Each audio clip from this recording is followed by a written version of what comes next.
इसीलिए कहा कि सुदामा जी महाराज गरीब तो थे, लेकिन सुदामा जी महाराज को सुखदेव भगवान ने दरिद्र नहीं कहा।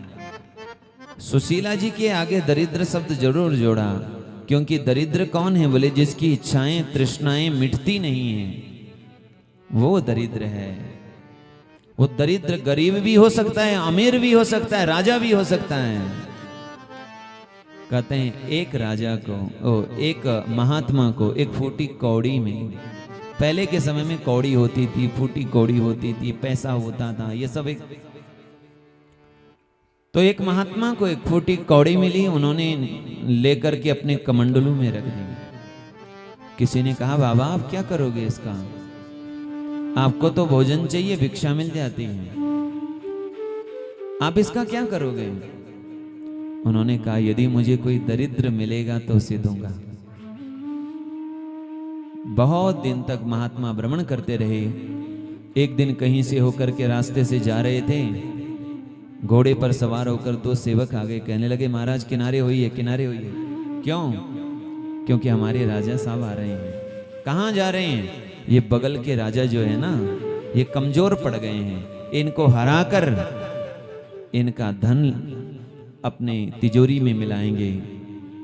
महात्मा रास्ते से हटे नहीं। राजा आए, महात्मा को देखकर रथ से उतर करके आगे बढ़े। महात्मा को जैसे ही प्रणाम किया, महात्मा ने अपने कमंडलू से निकाली वो फूटी कौड़ी और राजा के हाथ में रख दी। राजा को लगा कि कोई आशीर्वाद के रूप में प्रसाद दे रहे होंगे, लेकिन जब फूटी कौड़ी देखी तो राजा को भी आश्चर्य हुआ। अरे जिनके हाथ में सदा स्वर्ण मुद्राएं रहती है, हीरे मोती रहते हैं, उनके हाथ में फूटी कौड़ी। राजा को आश्चर्य, महाराज ये क्या है?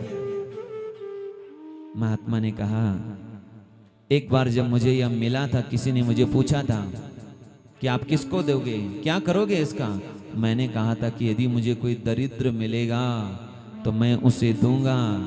मैं बहुत घूमा, बहुत मुझे गरीब मिले, बहुत अमीर मिले, बहुत दुखी मिले, बहुत सुखी मिले। ऐसे भी लोग मिले जिनके पास रात को खाने का तो है, पर दूसरे दिन के खाने की व्यवस्था नहीं है। ऐसे भी लोग मिले, पर मुझे तुम्हारे जैसा दरिद्र नहीं मिला, इसलिए फूटी कौड़ी में तुम्हें ही दे रहा हूं।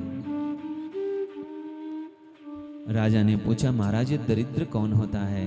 महात्मा ने बताया जिसकी भूख कभी शांत नहीं होती, जिसकी इच्छाएं कभी मिटती नहीं, जिसकी तृष्णाएं कभी मिटती नहीं है, कम नहीं होती है। ये इंद्रियों की चाह कभी पूरी होने वाली नहीं है।